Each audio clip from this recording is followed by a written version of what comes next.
YouTube, what is up? It's your boy Knowledge here from Gamers on the Playground, and today I'm going to talk about whether I think you should buy Destiny or not. So a lot of you have been asking me this question now, especially since I put the game movie up, and I know a lot of you have the game already. I mean, it's the biggest game of the year, probably the past couple of years, just on hype alone. But some of you are on the fence, especially after watching the game movie. You want to know whether I think it's a good game or not and all that. So I just wanted to share, one man's honest opinion about who I think should buy this game and why you should and why you shouldn't, maybe. So first, get a couple things out the way. If you like Borderlands and that if you like that type of game, you should, I think, 100% buy Destiny. I think that if you like Borderlands or Borderlands 2 or any game like that, I think you will no doubt like this game. It's a lot like that. It feels like that, and it plays that way for sure. And a lot of the RPG elements are carried over. I think Borderlands has more RPG elements to it, but Destiny has that cool interaction in the world that makes it like fucking Borderlands on steroids almost. Like as far as like the interaction standpoint, RPG wise, Borderlands has a lot more stuff that you can unlock and like upgrade and all that type of stuff. But that's number one, just out the way. Now for a different type of fan, if you're like a Call of Duty type of player, like that's the only game that you like playing, that's where I think this becomes kind of a gray area.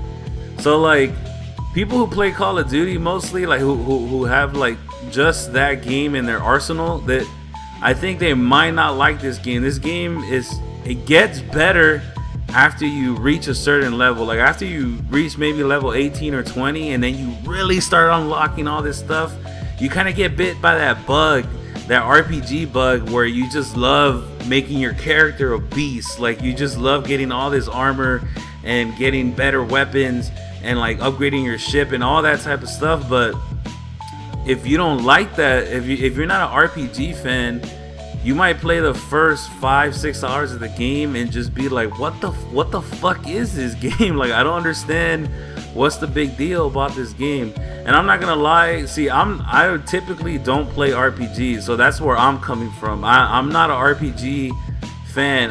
Not that I don't like RPGs, but I don't seek out that type of game. Like I have to kind of be dragged kicking and screaming to play an RPG. But then once I get into it, and that's what I feel about most RPGs, like if you just play 5 hours, and that sounds like what? The game should be good right away. Like why the fuck should I play 5 hours? But I think if you play 5 hours of the game, then it'll just suck you into its world, into like upgrading your armor and all that type of stuff. Games like Halo, like instantly, like you pop in the game, instantly you can do custom lobbies, you can do matchmaking, you can do campaign, you can do firefight. Like it's instantly, you can do any one of those things. You don't have to ease into the game. And that's just basically kind of, to me, the Call of Duty generation. Now as far as Destiny goes, see what Bungie did, since it's very much an RPG in my eyes. It has a lot of the multiplayer elements integrated, which makes that's what makes the game unique.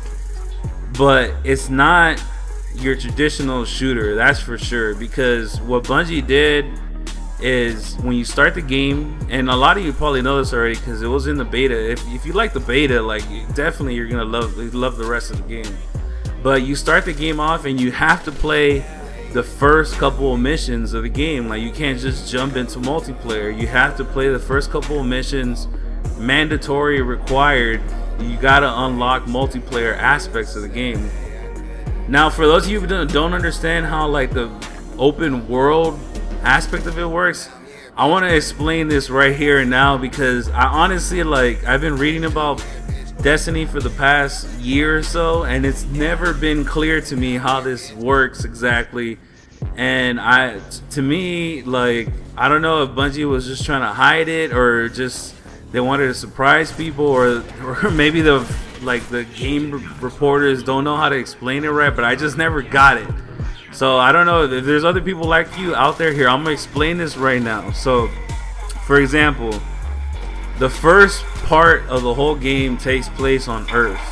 And the Earth missions all take place in one huge map called Old Russia. So like when you're in Earth, that's the only part of Earth you'll be in is Old Russia. You won't be in America or South America. The only part that you can play in the entire game is Old Russia. And the first 5 missions are on Old Russia, but it's a huge map. So what happens is, let's say you're on mission 3 and you spawn in, and then Ghost, which is your companion, tells you your objectives for the missions, right? Now when you spawn in, there'll be, now I don't know the exact number, so you guys can correct me this if I'm wrong, but let's say, I don't know, just for example, there's 10 people on this map at once. Now everybody's going to be doing different missions, or some people might be doing the same missions as you, because the different parts of the big map is where the mission takes place. So you spawn in, you're doing mission 3, somebody else like a couple yards away might be doing mission 4, and you guys might intersect each other, and if you're doing the same mission, you can like kind of partner up and go do the mission together, which is awesome. Like it's a really cool mechanic that you encounter these random people, and it kind of has this it does have that social feeling. Like you can do the game by yourself, but honestly this game is played better with friends. Like this is for sure if you're looking for a single player campaign, this is not your game. The single player campaign in itself is very extremely underwhelming. Like the universe that Destiny created, that Bungie created, is amazing, but the actual story is not that good. But we'll get to that. But back to the point about, so you're on the same map. There's 5 missions on Old Russia. It's a huge map.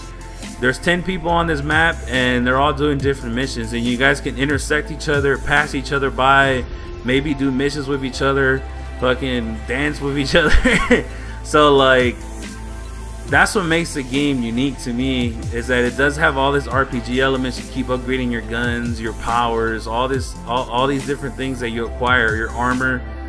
But that's the main difference, I think, that differentiates this game from others. Everybody wants to hear the comparisons, like, oh, is it like Halo? Is it like Call of Duty? And it's like, well, it's a little bit of everything. It's a little bit of Borderlands. I think it kind of feels like Halo at some points. It kind of feels like Call of Duty at some points. It's its own thing. Like there is no direct comparison. It is unique in that way. The only caveat to this, and on the big map, is that there's certain areas when you go into like, let's say you go into a room to clear out the room, and there's certain spots on these missions where the darkness, they call it, the darkness is in that room. So when you go in that room, if you just met somebody, then you guys can't go in there together. You do it by yourself.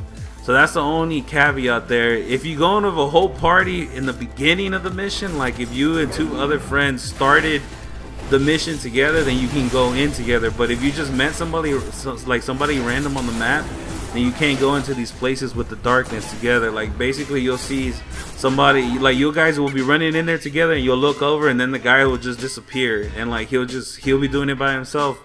You'll be doing it by yourself. I don't know why it does that. Maybe it's something, obviously something maybe it's difficult to program or something like that, but that was one disappointment about that aspect, because there was a couple of times where I was in a firefight.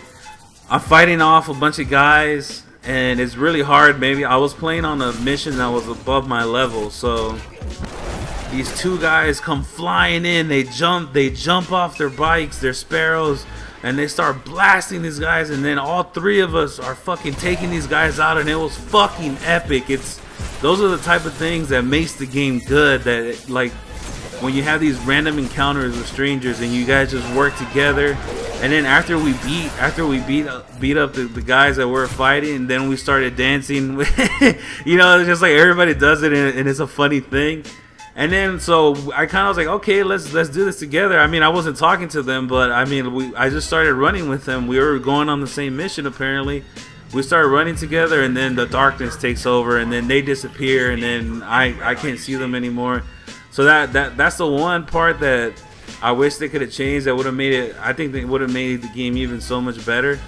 But that social aspect to it, if that's what you're looking for, then this is the game for you. So there's regular missions like story missions, then there's these side missions that are connected to the story but really don't go through the main storyline, and then there's other types of missions like strike missions, and those are just kind of like raids basically. So you partner up, it's a matchmaking, you matchmake with 2 other people and you do this whole mission together, and those are really fun. Like I have never been into that type of gameplay, so I don't, the only reason I did it in the first place is just because I wanted to level up, and I was like, fuck it, this is probably a good way to level up.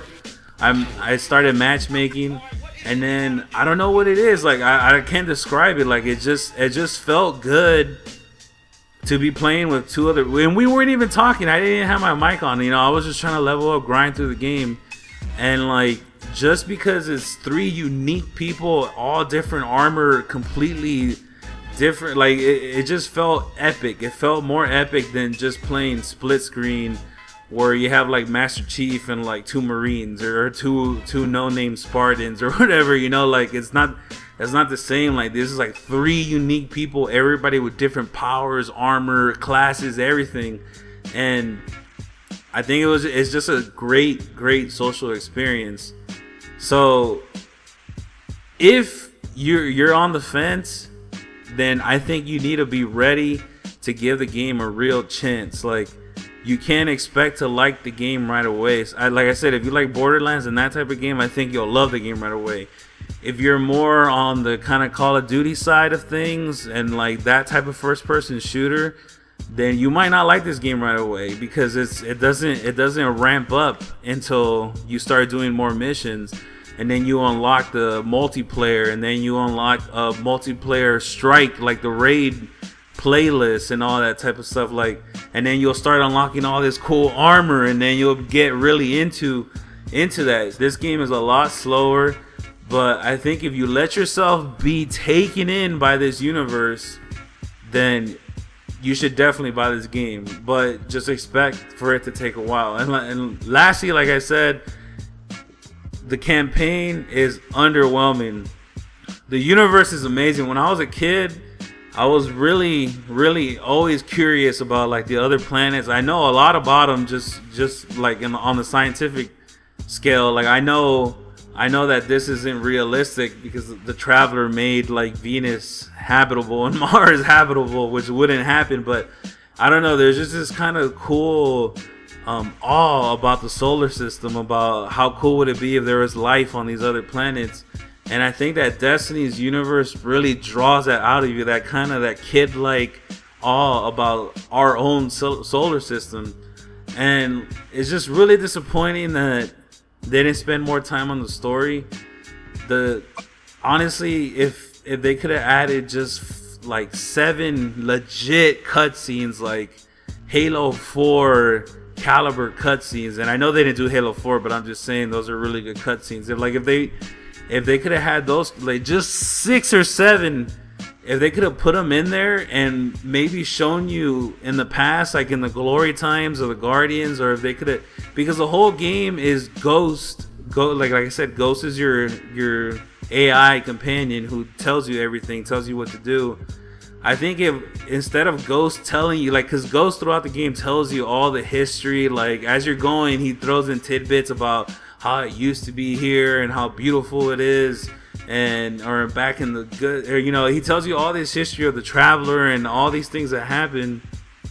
But instead of him telling you that, it would have been so amazing if they just could have showed it to you in an extra 6 or 7 cutscenes, and I think that just would have made the campaign so much more epic, because the engine of the game is so good. Like it feels so smooth and it feels so much fun just to shoot your weapon, that the campaign itself is actually a lot of fun. I find it more fun as far as shooting mechanics than like Halo, and which is crazy, because in Halo I kind of get bored of the campaign, but what keeps me going in Halo is that I always want to see what the next cutscene is.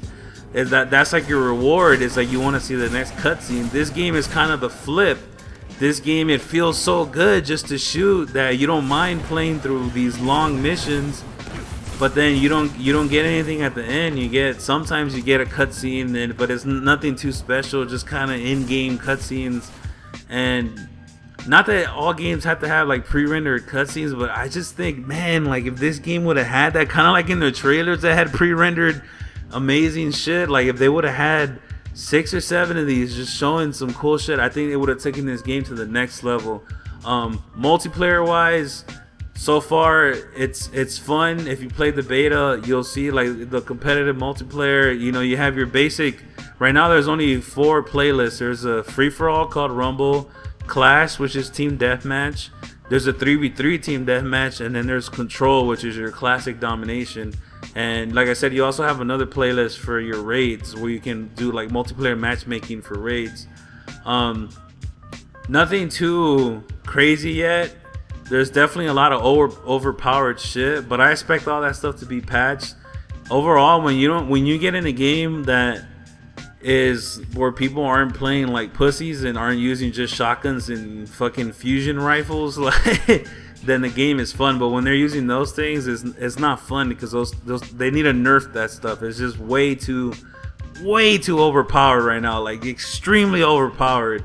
And the maps are kind of big, mid-size. Some maps it takes a long time to find somebody, and that bothers me. But I know that in games, a lot of times what happens is, like, as you keep playing it, you start learning the hotspots, and then so everybody goes to these hotspots. And even when they have big maps, it feels hectic, because there's definitely, I played a lot of games where it feels super hectic, and I played somewhere I'm like, man, I can't find anybody. So as far as the multiplayer wise goes, I strongly believe all this stuff is going to be patched and nerfed, and as we learn the maps, it'll get better. Right now it's 50-50. I have 50, like, I'll have half really fun fucking games to play on multiplayer, and then the other half I'm just kind of bored. I wanna see people, I wanna find people and kill them. But yeah, let me know what you guys think about Destiny. It's not the game of our generation, I think. I don't let your expectations kill the game. It's still a really good game. It has a lot of good things to it, a lot of potential. I would definitely buy it if I were you, only if you're willing to put in the time. If you think that you're just gonna get bored after a while, like after 2 or 3 hours, then this is not the game for you. You're gonna have to invest more time than that. But like I said, yeah, don't let your expectations. I know people have been saying it's the greatest game ever. You hear all these things, and just block all that out of your mind. Make your own opinion. I'm giving you my honest opinion, but make your own opinion. I think overall it's a game worth buying. But yeah, this has been Knowledge, and I'll see you guys later. Peace.